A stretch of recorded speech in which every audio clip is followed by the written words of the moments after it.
Parole et vie, bienvenue. Une façon bien simple de rencontrer des personnes, des groupes qui vivent, qui témoignent de leur foi dans le quotidien, qui témoignent en parole et en vie. Nous aurons un portrait, le Père Jacques, il est moine cistercien à Rougemont. Au courrier de l'évêque, cette question, Monseigneur Couture, concernant l'encyclique Veritatis Splendor. Est-il à la veille, Monseigneur, de partir en guerre face aux théologiens? À la prière du milieu, les moines cisterciens interprètent le psaume 72, mais tout d'abord, Bertrand Ouellette nous présente les indices pour le jeu biblique. À quel livre de la Bible fait référence l'expression proverbiale « la femme forte de l'Évangile » ? À l'Évangile selon saint Luc, au livre des Proverbes ou à l'Évangile selon saint Jean. Vous avez sûrement déjà entendu l'expression « la femme forte de l'Évangile ». Une expression qui fait un peu sourire parce qu'on ne se rappelle pas à quel personnage exactement ça peut faire référence. Un jour, je me suis mis à chercher, mais de fait, vous ne trouverez pas cette expression-là dans l'Évangile. Il y a peut-être des personnages féminins qui vous paraissent des femmes fortes, mais vous n'aurez pas de désignation d'une femme forte. Si vous preniez un traitement de texte avec tout le Nouveau Testament, vous ne le trouverez pas non plus. C'est dans l'Ancien Testament, ici, où j'ai mon livre ouvert actuellement, qu'on rencontre cette expression. Donc, il y a eu une confusion dans la tradition populaire, dans la transmission. On confondait Évangile et Bible. Dans notre bibliothèque biblique, il y a une partie qui s'appelle les Évangiles, mais l'expression « une femme forte » entre guillemets vient d'un texte de l'Ancien Testament.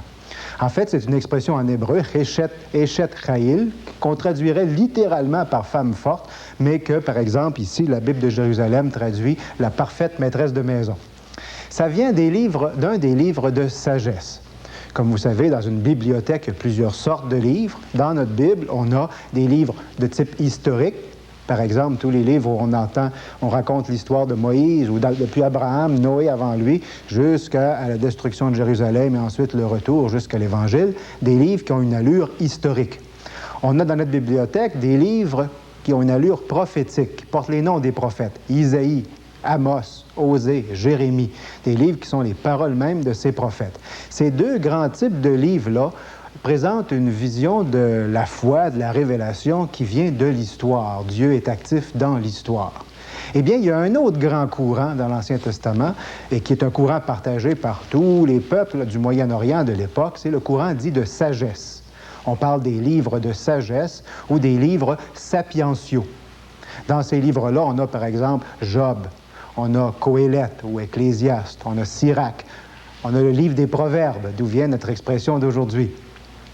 Le courant de la sagesse trouvait Dieu non pas dans l'histoire, non pas dans le destin collectif, mais dans les choses de tous les jours. C'est quelque chose qui se transmettait de père en fils. Vraiment la sagesse, comment vivre sa vie, comment régler la nature. Bon, c'est pour ça qu'on retrouve beaucoup dans ces livres-là des indications sur la vie familiale, sur le mariage, qui correspondent bien sûr aux façons de faire de l'époque. Et dans le livre des Proverbes, ici au chapitre 31, on a un poème alphabétique. C'était un peu un jeu littéraire de l'époque. Chaque ligne devait commencer par une lettre de l'alphabet différente dans l'ordre. Aujourd'hui, on dirait ABC, à l'époque, Aleph, Bet, Gimel en hébreu. Alors, ce poème alphabétique présente la parfaite maîtresse de maison dans l'optique d'un sage d'avant Jésus-Christ. C'est la femme qui s'occupe de l'éducation des enfants, de la bonne tenue de la maison et qui fait la joie de tout le monde. Alors, c'est cette parfaite maîtresse de maison qu'on en est venu à désigner la femme forte, non pas de l'Évangile, c'est du livre des Proverbes. Portrait. Un moine cistercien à Rougemont, le Père Jacques, et je suis certain, Lise, qu'il vous a beaucoup impressionné. Oui, il m'a beaucoup impressionné l'an passé, car le Père Abbé nous avait ouvert les portes du monastère pour qu'on puisse faire un reportage sur la vie quotidienne des moines. Et on avait rencontré le Père Jacques à ce moment-là, et on a décidé de l'interviewer, lui, personnellement, sur le cheminement qu'il suit, sur la vie qu'il mène, sa relation à Dieu à travers la prière et à travers le travail. Et moi, ça m'a surpris, ces réflexions, parce qu'il fait beaucoup de comparaisons entre la relation à Dieu qu'il vit et la relation qu'on peut vivre avec un conjoint ou un ami. Oui. Et cette relation qui est faite, ce cheminement qui est fait de grande joie, oui, mais aussi de compromission, absolument pleine, et dans laquelle on approfondit quotidiennement la relation, en fait, avec l'être aimé. Alors, ce portrait de Père Jacques et les moines cisterciens à Rougemont.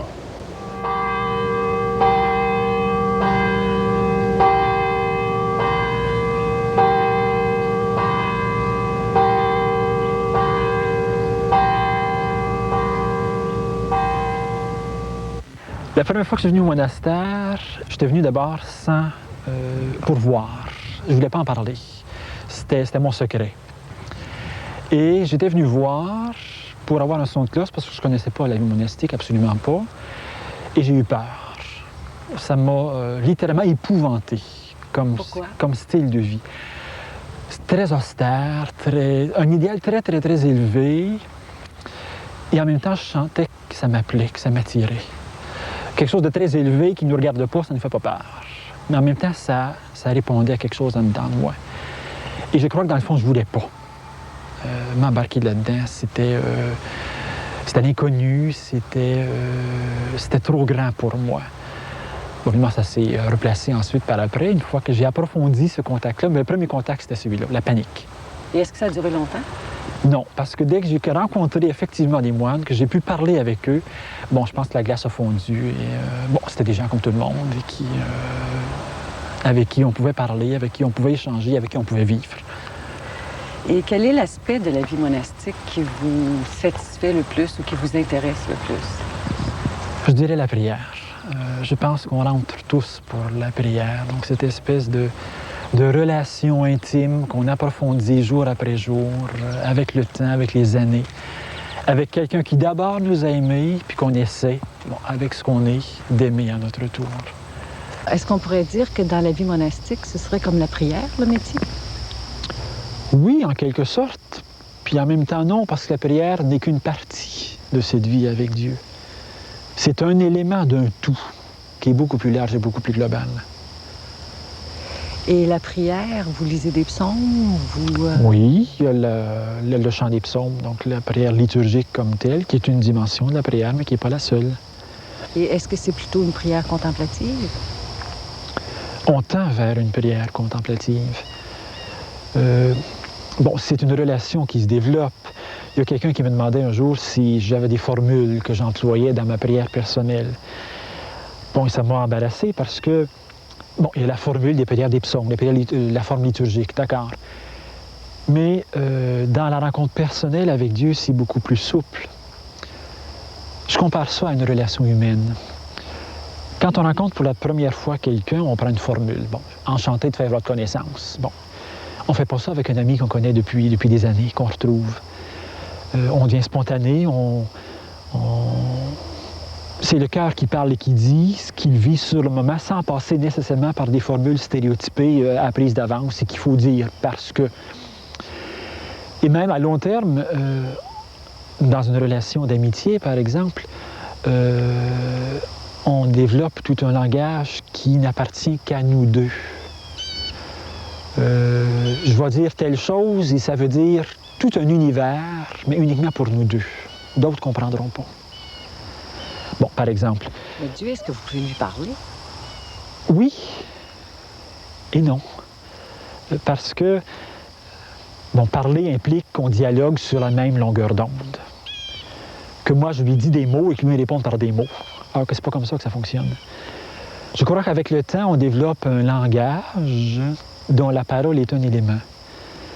Mais une rencontre avec Dieu qui est faite, bon, de clin d'œil, de sourire, de caresses, de présence l'un à l'autre. On n'est pas nécessairement obligé de parler. Des personnes qui se connaissent bien, le petit vieux et la petite vieille sur leur balcon, ils sont plus obligés de se parler ou de prendre des mots pour se dire, parce qu'ils se devinent, ils se comprennent. Et à la limite, des mots, des formules, ça ajouterait quoi à ce qu'ils sont en train de vivre? Parce qu'ils sont en train de vivre une relation très profonde, ils se comprennent. Ils vont prendre une formule. Est-ce que tu as froid? C'est une formule stéréotypée. Mais ça fait des années qu'ils se vivent ensemble, ça fait des années qu'ils savent que l'autre est plus frileux, puis qu'il ne le dira pas parce que, bon... Donc, il y a toute une charge affective et émotive à l'intérieur de cette formule tout à fait banale. Est-ce que tu as froid? Toute une expérience qui est véhiculée dans ces quelques mots-là. Ça veut donc dire que plus le temps passe, plus vous connaissez Dieu? Oui, ou plus on développe une relation d'intimité avec lui. Moins ça devient formel. Plus on devient à l'aise, souple et simplifié, finalement. Au début, c'est très compliqué. Bon, il y a tout ça. À la longue, bon, une familialité qui se développe et qui est très importante parce que c'est pas uniquement à l'intérieur de la prière formelle. Parce qu'on est toujours tiraillé à ce moment-là entre la prière qui m'empêche de faire des choses qui sont urgentes ou le travail qui m'empêche de les prier. Donc, on est toujours tiraillé entre prière et travail. Alors qu'il faut absolument, à l'intérieur du monastique, que les deux s'intègrent. Que j'arrive à travailler en présence de Dieu, bon, avec un clin d'œil et un sourire une fois de temps en temps. On fait quelque chose ensemble.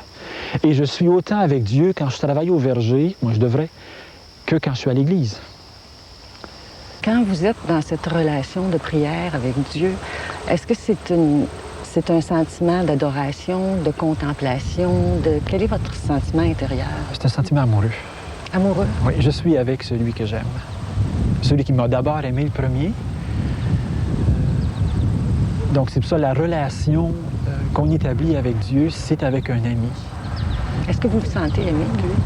Il faut. Parce que notre propre amour est tellement fragile. On peut très souvent se poser la question, est-ce que moi j'aime Dieu? Est-ce que je suis fidèle? Et très souvent la réponse est alors que je suis toujours sûr, et il faut que je sois sûr de son amour pour moi. Comment vous le dit-il? Il me le fait sentir, je crois, dans sa fidélité quotidienne. Pourquoi est-ce que je suis heureux dans un milieu comme celui-là? Pourquoi est-ce qu'un homme est capable d'être heureux alors qu'il y aura tout ce qu'il faudrait humainement parlant pour ne pas l'être? Toutes les contraintes qu'on s'impose, le silence, la solitude. Si la solitude nous rend heureux, c'est parce que dans le fond, on n'est pas vraiment seul. Il y a quelqu'un.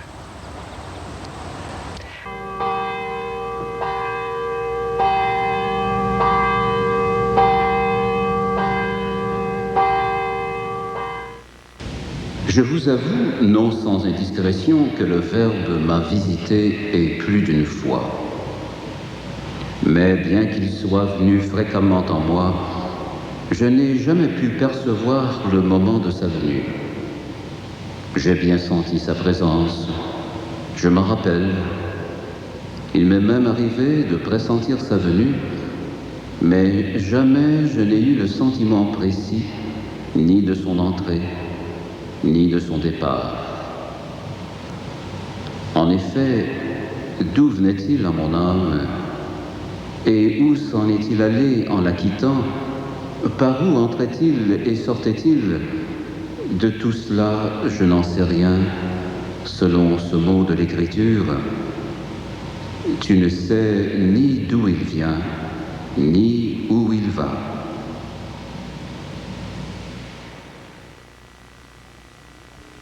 Contemplation implique, à mon avis, si on donne une définition très courte, un sentiment continuel de la présence de Dieu. Et je crois que c'est très rare qu'on y atteint. Et même il y a très peu de personnes qui y atteignent. On a tous des périodes de noirceur et de... Bon, on se demande, mais est-ce qu'effectivement je rencontre quelqu'un? Est-ce qu'effectivement je suis en contact avec quelqu'un? Puis là, bon, on fonctionne sur l'air d'aller, on fonctionne un peu par volonté, finalement, parce que c'est nécessaire. Des fois? Oui, je crois. Je suis persuadé qu'on en doute. Je pense même que plus on avance, plus on en doute. Parce qu'on enlève on décape. On élimine des illusions, des sentiments superficiels qu'on croyait être des expériences de Dieu. Et on se rend compte avec le temps que ce ne sont pas des expériences de Dieu, mais que ce sont des sentiments, des émotions qui m'ont habité à un moment donné, que j'ai pris pour Dieu. Des expériences de Dieu. C'est ça. Et tranquillement, dans la pédagogie de Dieu, c'est d'éliminer ces expériences sensibles pour me détacher des expériences sensibles, pour m'attacher à Dieu seul, que je ne peux pas percevoir par les sens. C'est pour ça qu'il y a la pédagogie du dépouillement. Vous essayez de perdre l'humain en vous? Non, je n'essaie pas d'en perdre. Au contraire, mais c'est normal à l'intérieur d'une relation. Même à l'intérieur d'une relation humaine, la lune de miel finit par fondre. Donc, on entre à ce moment-là dans une autre étape. Bon, qu'est-ce qu'on fait? Est-ce qu'on continue ou est-ce que je recommence ailleurs, avec quelqu'un d'autre? Si on continue, ça implique que je décide de faire un certain nombre de choses, d'avoir un certain nombre de comportements qui vont parfois à l'encontre des sentiments spontanés que j'ai. parce que j'aurais beaucoup plus le goût d'aller fureter ailleurs. Non, je décide de continuer une relation avec ce que ça implique, en sachant que c'est là que je vais me construire comme être humain, et non pas à papillonner d'une relation à une autre. Donc la construction de l'être humain au plan d'une relation humaine comme au plan spirituel d'une relation avec Dieu, finalement c'est très semblable. Les gens disent parfois qu'entrer dans la vie d'un monastère, ça pourrait être une fuite de la société. Qu'est-ce que vous pensez de ça? Je crois que c'est exactement l'inverse. C'est beaucoup plus facile de fuir dans la société. On peut aller au cinéma, on fait n'importe quoi, on sort, on s'évade, on se trouve des drogues. Ici, vous êtes à l'abri des problèmes? On n'est pas à l'abri des problèmes, on les porte. Parce que les vrais problèmes sont au-dedans de nous. Et ceux-là, on les affronte tôt ou tard. Au début, on les esquive, on passe à côté. Mais à long terme, il faut qu'à un moment donné, j'affronte les démons qui sont au-dedans de moi. Les failles de ma personne, je suis toujours confronté à elles. Et je ne peux pas dire, bon, ce soir, je les fuis, je vais au cinéma. Je suis toujours dans le même cadre, dans le même milieu, en train de faire la même chose, de vivre avec soi-même. Si je ne suis pas capable de vivre avec moi-même, je ne pourrai pas vivre avec Dieu qui est au plus profond de moi-même. C'est là que la rencontre se fait. Mais cette démarche-là, c'est pas une démarche qui est facile. C'est très difficile. Qui vous appuie? On a toujours besoin des amis, on a besoin de quelqu'un, on a besoin d'aide souvent. C'est pour ça qu'il faut trouver des liens à l'intérieur de la communauté. Bon, il y a le Père Abbé qui nous aide. Au début, il y a le Maître des novices qui ont la charge spécifique de nous soutenir et de nous aider. On passe tous à peu près par les mêmes difficultés, à peu près aux mêmes périodes. Le fait que d'autres aient déjà passé par ces creux-là, ces tunnels-là, nous permettent de nous encourager en disant « Écoute, c'est pas la fin du monde, il y en a d'autres qui l'ont fait, ils s'en sont sortis, tu pourras t'en sortir. » Et leur propre témoignage de vie des plus anciens vont m'aider, vont me soutenir en me disant « Ils sont capables, ils sont épanouis, pourquoi est-ce que moi je pourrais pas le faire? » Est-ce que la famille, les amis qui sont si importants dans la vie, est-ce que ça vous manque pas? À un certain niveau, on retrouve ces liens humains fondamentaux, on les retrouve dans le monastère. Bon, on se refait une famille, on se refait des amis. Les premières années, on garde des contacts avec les gens de l'extérieur parce que, bon, on a créé des liens quand même. Mais tranquillement, bon, eux font leur famille, eux s'engagent dans un travail. Donc, tranquillement, il y a des distances qui se créent. Mais on approfondit les liens avec ceux avec qui on vit et ceux aussi avec qui viennent au monastère. Donc, on développe d'autres liens qui nous équilibrent au plan affectif. C'est essentiel. Et est-ce qu'on peut dire que donc les moines deviennent comme votre famille? Oui. Est-ce que c'est exagéré? Non, non, c'est littéral. C'est les liens fondamentaux dans ma vie. Je dois les trouver à l'intérieur de la communauté. Vous devez? Je devais, parce que si je ne les trouve pas, je vais les chercher ailleurs. Et ce que j'ai besoin pour vivre, je dois le trouver ici. Si je suis constamment en train de rechercher un équilibrage affectif à l'extérieur, je ne pourrai pas tenir. Parce que ma vie, mon cœur, va être à l'extérieur. Et à l'intérieur, je serai en prison. Alors qu'il faut qu'à l'intérieur, je m'épanouisse, en totalité.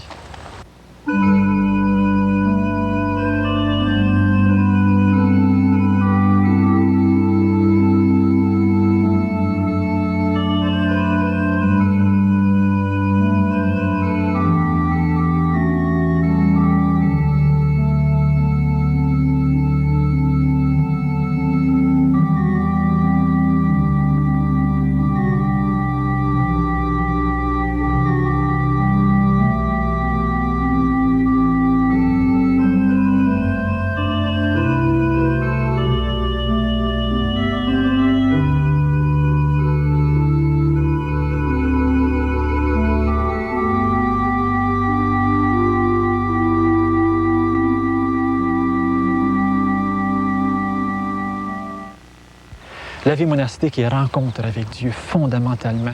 Tout est organisé en fonction de cette rencontre. Et sans Dieu, ça ne tiendrait pas debout. Très souvent, l'Église est vue comme étant une institution qui a un message à répandre ou qui aide les plus défavorisés. D'accord. Mais il y a toute cette dimension d'adoration. Le monastère n'existe que parce que Dieu existe. Et parce que ça vaut la peine de ne vivre que pour lui dans l'adoration.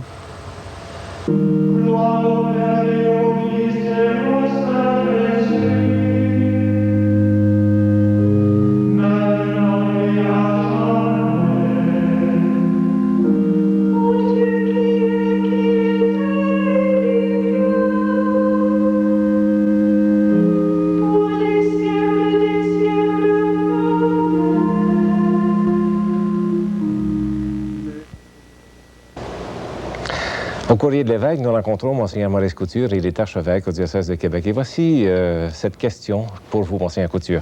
Le pape Jean-Paul II a publié l'encyclique Veritatis Splendor. On en a entendu parler. Il semble que les théologiens ne soient pas tous d'accord avec le contenu de cette encyclique.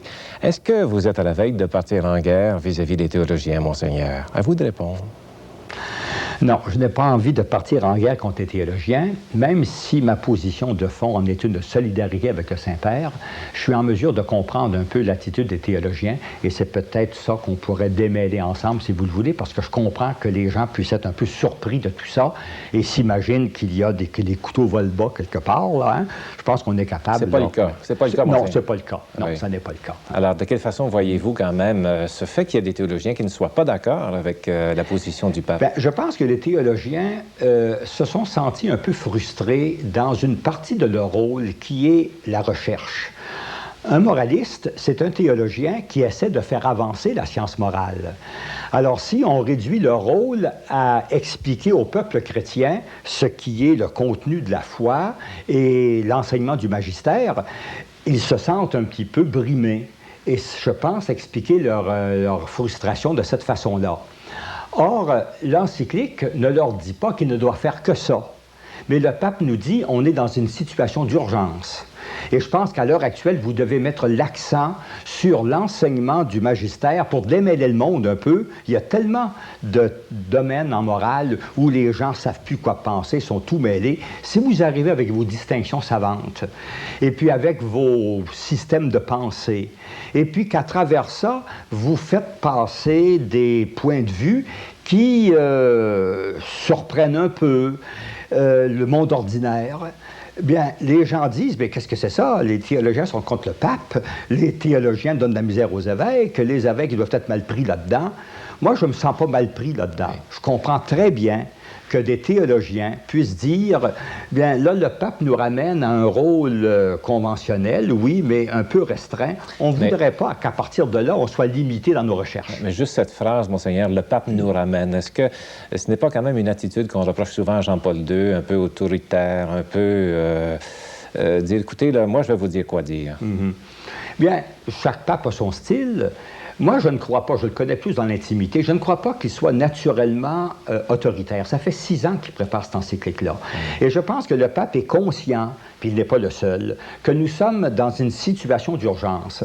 Il fait comme un appel général, il a diagnostiqué que notre société s'en va un peu à la dérive et que si on n'est pas plus rigoureux dans la façon d'évaluer la portée des actes, la portée morale des actes, on en arrive à ce que chacun agit selon sa conscience.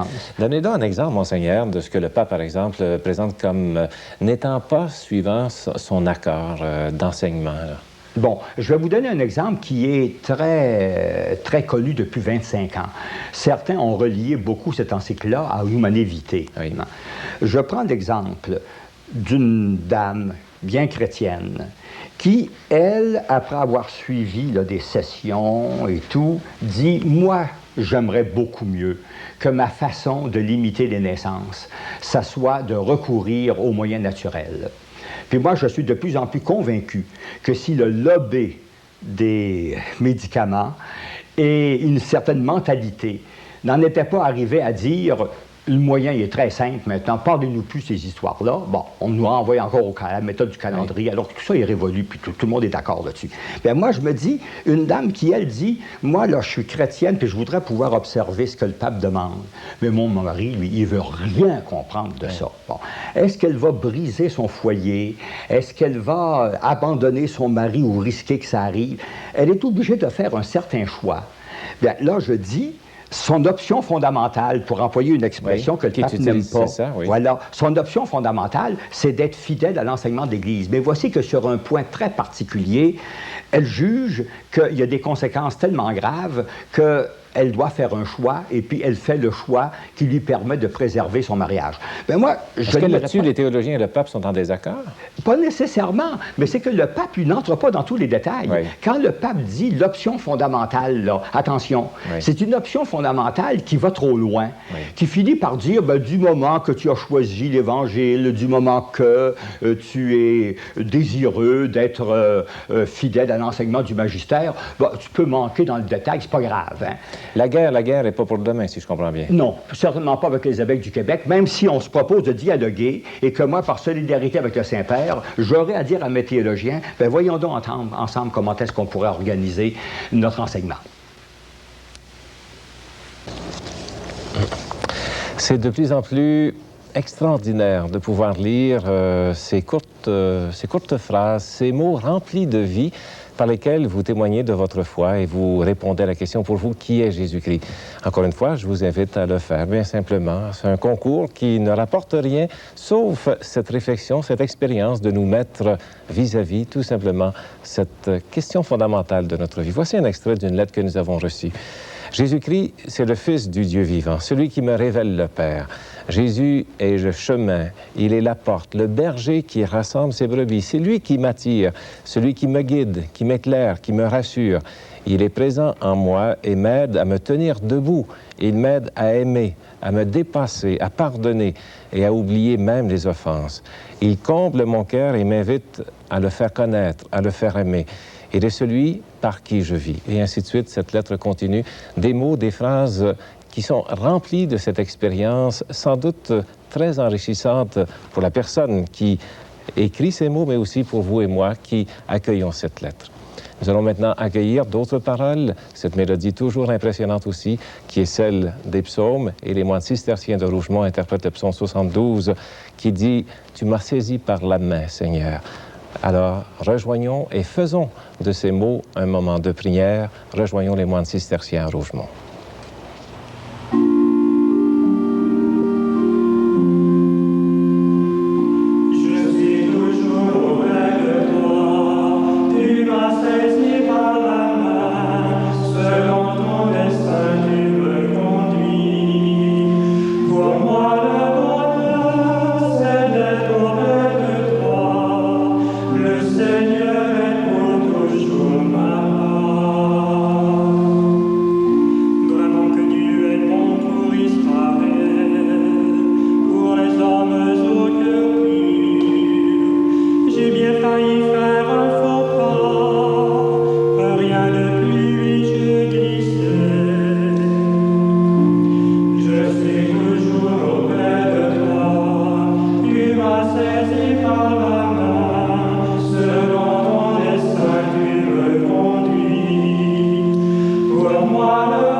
Sarah Lévy se poursuit au menu de cette deuxième partie. Projet et initiative d'Église à la zone pastorale de Granby. Benoît Voyer, il est membre du groupe Foi et Culture, une façon de s'engager dans le milieu des médias. Christiane Gagnon va nous revenir avec la chronique sur les rayons. Réflexion, Thérèse Miron. La vérité qui n'est pas toujours bonne à dire, mais souvent difficile à recevoir. Mais pour tout de suite, Visage d'Église, il sera question du secteur des communautés culturelles du Centre Justice et Foi, la façon de mieux intégrer les nouveaux arrivants. C'est un reportage du Centre Saint-Pierre.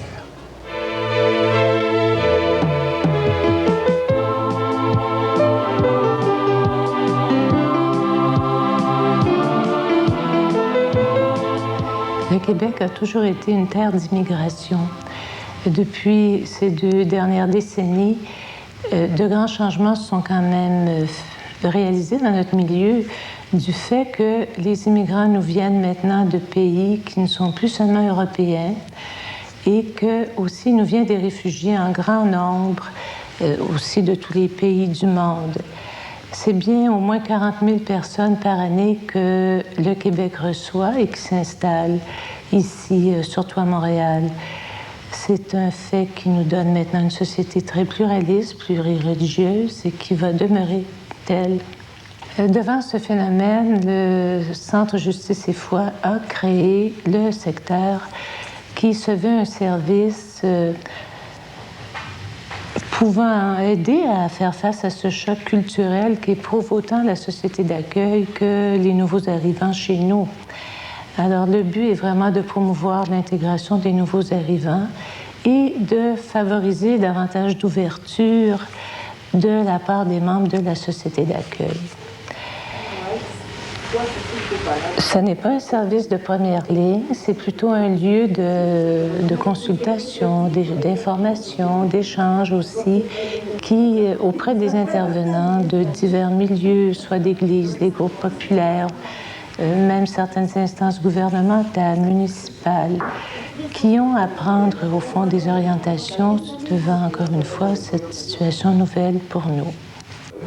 Nos principales activités au secteur sont la parution d'un bulletin, Vivre ensemble, des sessions, la dernière, des dossiers que nous poursuivons, par exemple sur l'identité québécoise, le pluralisme religieux, la laïcité, le nationalisme territorial, la culture publique commune. Ce sujet en particulier a fait l'objet d'une session reste encore à l'étude. Nous cherchons ce qui est le noyau possible et qui comprend certainement la langue, la Charte des droits et libertés, tout le système parlementaire, le mode de vie démocratique que l'on cherche à obtenir, aussi des modèles culturels de vivre ensemble de façon qui soit le plus harmonieuse possible.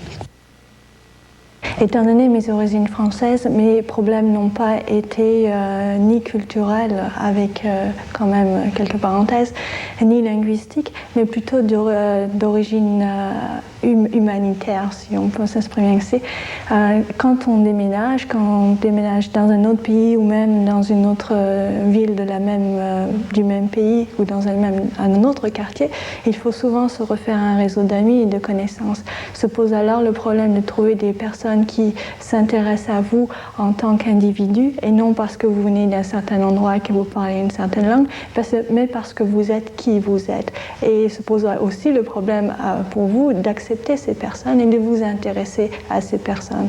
Et c'est là, il me semble, un problème qui est trop souvent oublié au profit des questions matérielles et linguistiques quand on parle de l'immigration.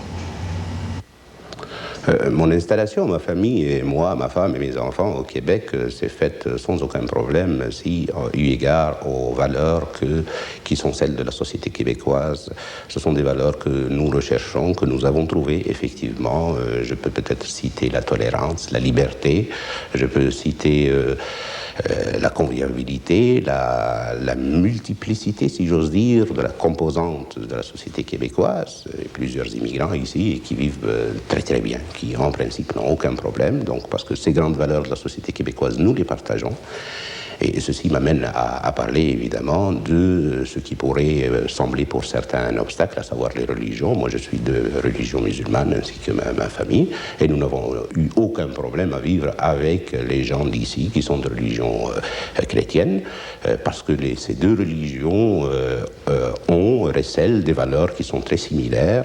Je peux donner peut-être un petit exemple. Là, les 10 commandements que les chrétiens ont dans leur religion, ou les juifs aussi, les musulmans l'ont également. Bon, à ce niveau, la religion ne pourrait jamais être réellement une source de divergence, bien au contraire, puisque ce sont des valeurs qui se ressemblent. Bon, bien entendu, il peut y avoir des problèmes, mais ça, ils ne sont pas dus aux religions, ils sont dus à une interprétation de la religion ou une distorsion des principes d'une religion ou de l'autre qui peuvent mener à l'intolérance, etc. Je peux vous donner un exemple de cette convivialité possible. Ce sont la multitude de couples mixtes, chrétiens, musulmans, chrétiennes, qui n'ont pas eu de problème, pas du tout, en tous les cas, à cause de la religion, directement à cause de la religion. Ce sont des problèmes qui sont inhérents à n'importe quel couple ou à une interprétation individuelle de l'un ou l'autre d'un des préceptes de la religion, une sorte d'intolérance que les gens portent en eux-mêmes. Il y a 18 ans que je suis au Québec. Je me considère une Québécoise d'origine chilienne. J'arrive depuis 18 ans que je suis ici au Québec, et c'est-à-dire qu'il y a 18 ans de bombardement de valeurs différents et pareils aux miens. Qu'est-ce que ça veut dire? Ça veut dire que dans ma culture, dans mon histoire, dans ma société d'origine, j'avais déjà certaines valeurs. On m'a transmis certaines valeurs. Ici, en arrivant au Québec, j'ai pu les développer à tel point que maintenant, je me sens la même et je me sens tout à fait différente. Les valeurs sont les mêmes. Je continue à avoir les mêmes valeurs que ma société d'origine m'a données, c'est-à-dire la solidarité, l'entraide, l'écoute, le partage et la responsabilité. Ce sont des valeurs très fondamentales pour la société chilienne. Et ici, l'expression de ces valeurs est différente, mais les valeurs continuent pareilles. Qu'est-ce que ça veut dire ça? Qu'à la fin, on est pareil, tout à fait pareil, mais on est aussi complètement différente. Pourquoi? Parce que l'expression est différente, la façon comment on travaille est différente. Et cela nous permet aussi d'être très ouvertes. Si on a la valeur d'écoute et si on a un réseau d'écoute, on peut s'influencer. C'est-à-dire qu'il faut... Avec ces valeurs de solidarité, d'écoute, d'entraide, on peut partager avec des personnes qui partagent nos valeurs, qui partagent ma présence comme étrangère, qui se permet d'être bombardée de mes valeurs, de mes façons de voir, et moi aussi, je me laisse ouverte à me faire bombarder des valeurs et des perceptions des autres.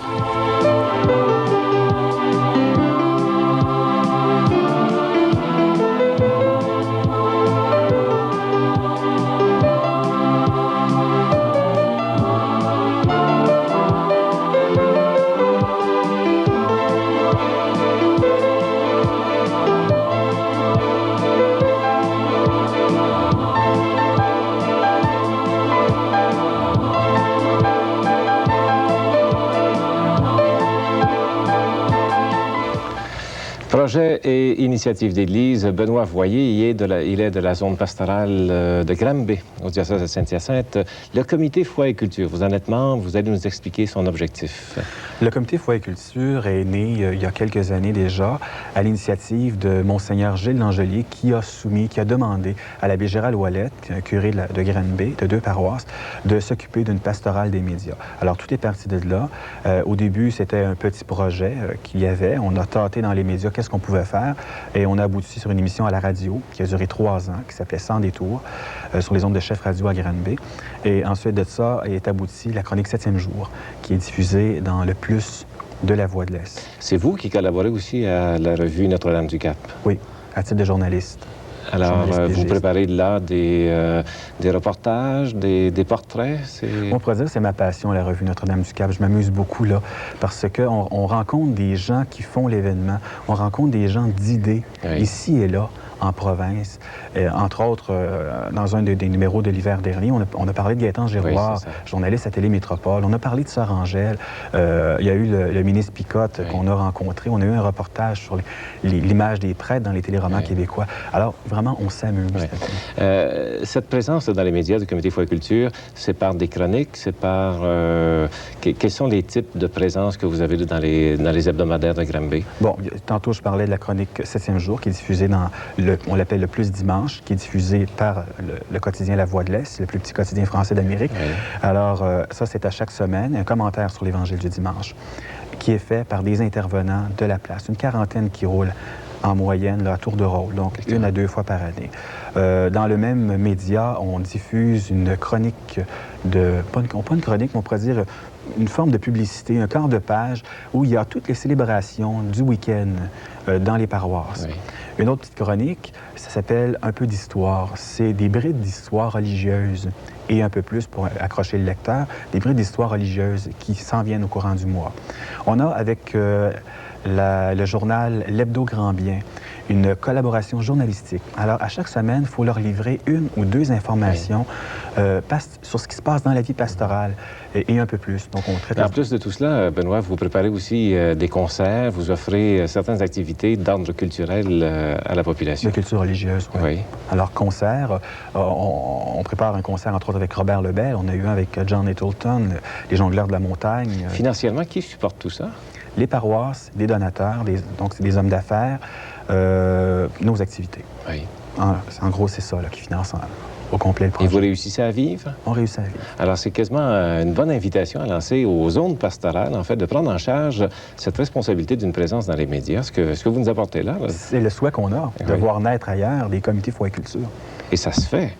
On dit des fois, là, les médias, c'est tellement gros, puis il faut avoir des tellement gros moyens. Mais non, vous dites, il faut avoir un petit peu d'initiative, puis on va frapper aux portes. Exactement, c'est ce qu'il faut faire. Oui. Puis je pense qu'il faut beaucoup s'attarder aux zones pastorales, parce que quand on travaille dans un diocèse ou au niveau national, on ne peut pas travailler directement sur le terrain, on ne peut pas directement cibler. Alors nous, on est sur le terrain, on voit ce qu'on peut faire. Avec le feu sacré.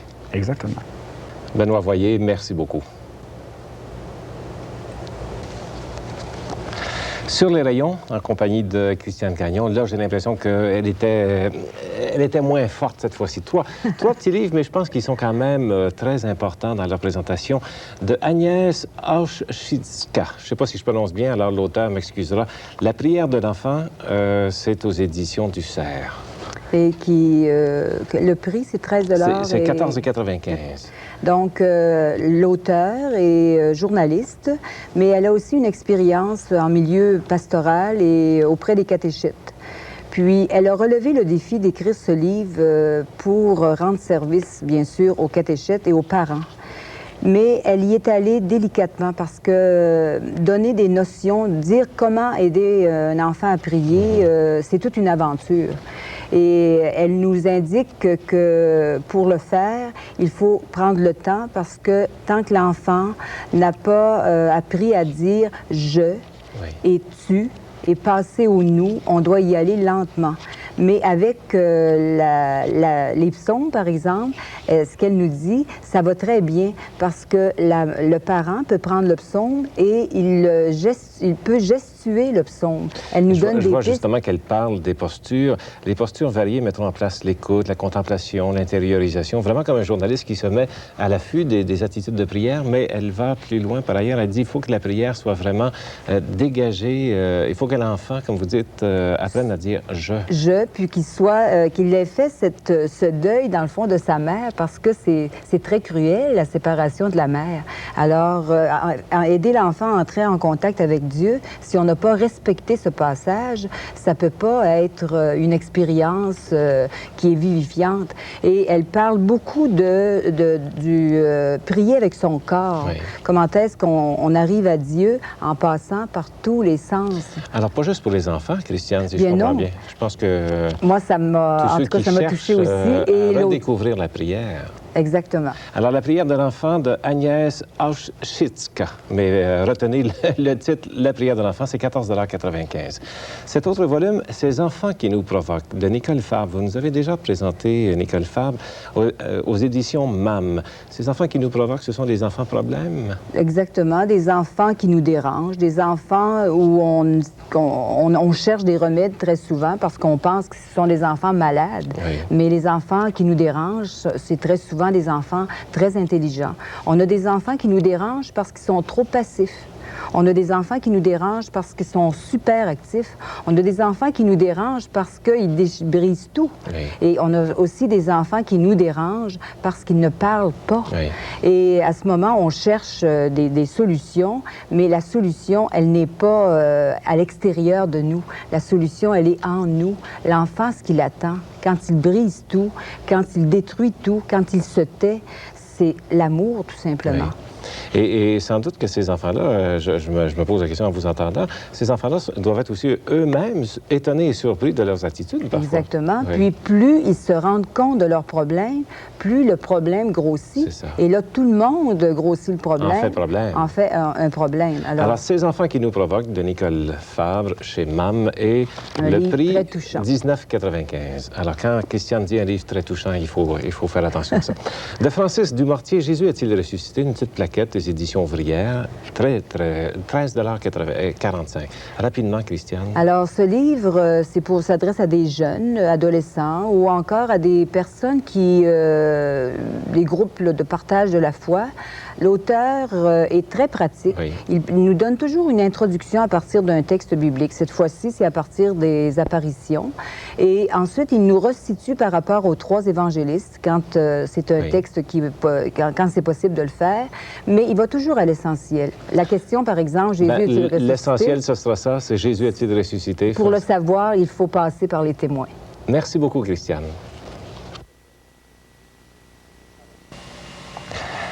Parole et vie, notre réflexion sur le canapé, sur le divan, si vous préférez, en compagnie de Thérèse Miron. Thérèse, j'aimerais ça qu'on parle de la vérité. Toute vérité n'est pas bonne à dire. Puis la vérité, c'est pas facile, ça, de dire la vérité. En effet. Et d'ailleurs, quand on dit toute vérité n'est pas bonne à dire, c'est que derrière tout ça, on s'aperçoit bien que parfois la vérité, bon, telle qu'indiquée, non seulement est difficile à dire, mais à recevoir aussi. Oui. Et moi, ce qui m'a déjà frappé, c'est que quelqu'un me disait, dans l'étymologie du mot vérité, il y a le mot épreuve.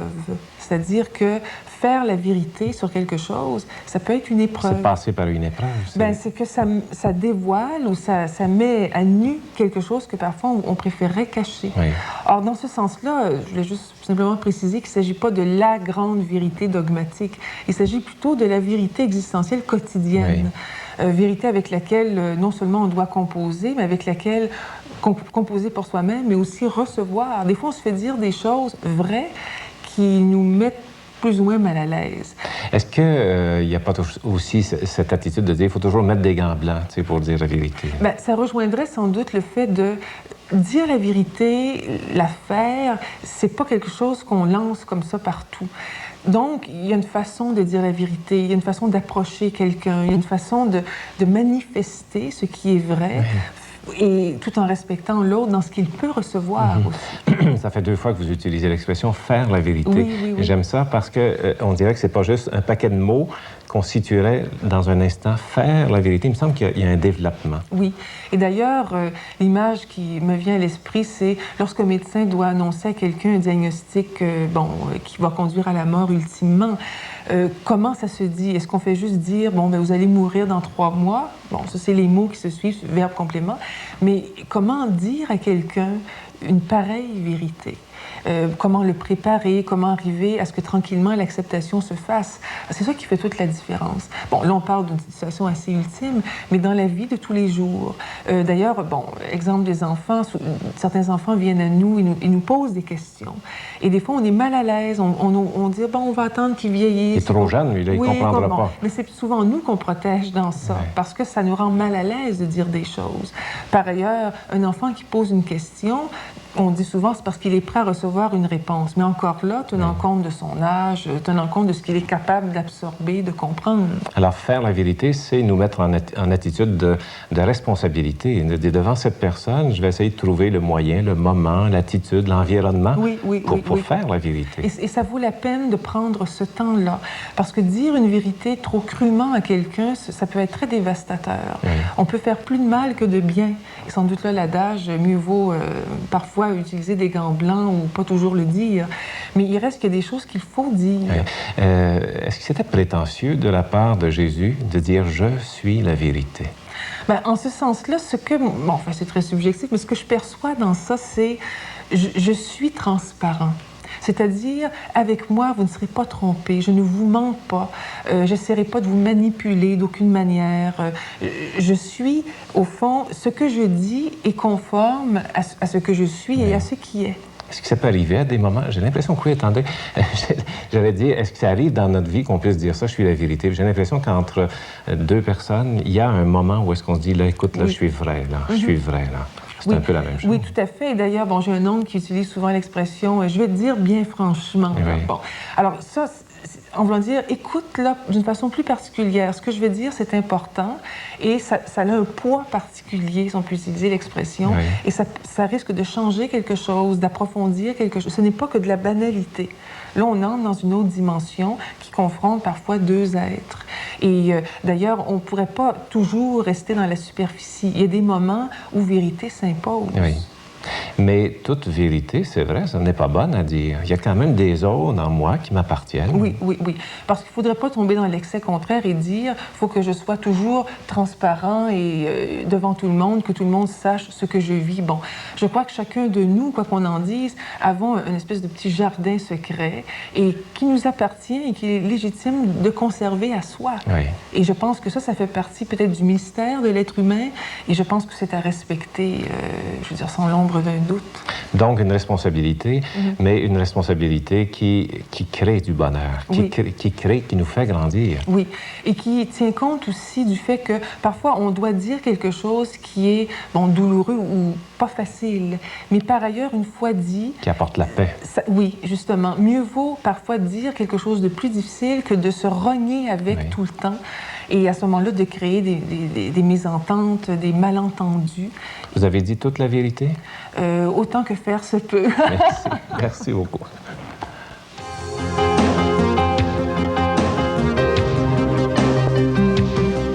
Parole et vie est rendue possible grâce à un vaste réseau de collaboration en Église. Parole et vie peut survivre en comptant sur le support financier de personnes intéressées à la présence de l'Église dans les médias. Toute contribution financière de votre part est bienvenue. Elle exprime votre volonté de présenter le message chrétien au cœur de notre monde. Écrivez à Parole et vie, 1600 de Lorimier, Montréal, Québec, H2K 3W5.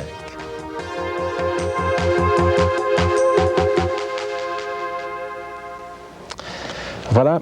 Merci à vous tous et toutes qui nous aidez à la production, la réalisation de cette émission. D'une façon spéciale, un coup de chapeau aux membres de la communauté des Pères Trinitaires et aussi à l'Archevêché de Montréal qui nous apportent leur collaboration. En terminant, nous allons entendre un extrait du livre des Proverbes. Il sera proclamé par Daniel Odera. Du livre des Proverbes. Heureux l'homme qui découvre la sagesse et acquiert l'intelligence.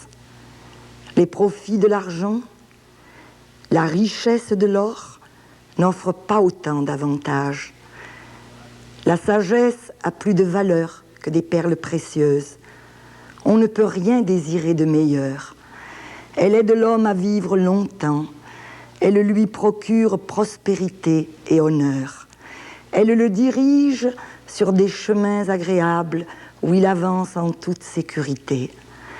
Elle est source de vie et de bonheur pour ceux qui la pratiquent constamment. Par sagesse, le Seigneur a formé la terre. Il a créé le ciel par son intelligence. Par sa science, les eaux d'en bas ont jailli sur le sol et les nuages ont déversé la pluie. Mon fils, attache-toi à l'intelligence et à la réflexion. ne t'en détournent jamais. Elles te feront vivre d'une vie véritable et belle. Tu pourras avancer avec assurance, aucun obstacle ne te fera tomber. Le soir, tu te coucheras sans peur, et la nuit, ton sommeil sera paisible. Tu n'auras à craindre ni terreur soudaine, ni attaque de la part des méchants, car le Seigneur te gardera en sécurité. Il écartera tout piège de tes pas.